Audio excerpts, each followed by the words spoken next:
आपण नेहमी म्हणतो काही होणार नाही, काही होणार नाही, काही होणार नाही, पण झालं तरचं उत्तर आहे का? 3 वर्ष आधी मी माझ्या एका क्लायंटला म्हणत होतो की इन्शुरन्स कर ऐकत नव्हता. कसं तरी करत मी खूप मागे लागल्यानंतर त्यांनी समहाऊ टर्म इन्शुरन्स केला.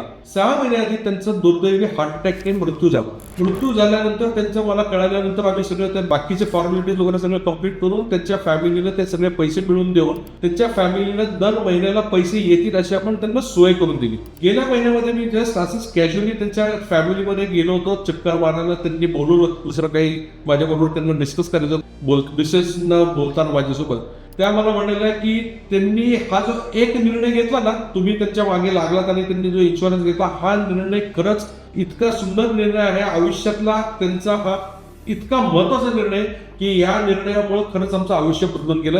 कारण दर महिन्याला आज त्या फॅमिलीला 1,00,000 रुपये दर महिन्याचं गॅरंटीड इन्कम चालू झालंय लाईफ लॉंग पर्यंत, जोपर्यंत मुलं सेटल होत नाही.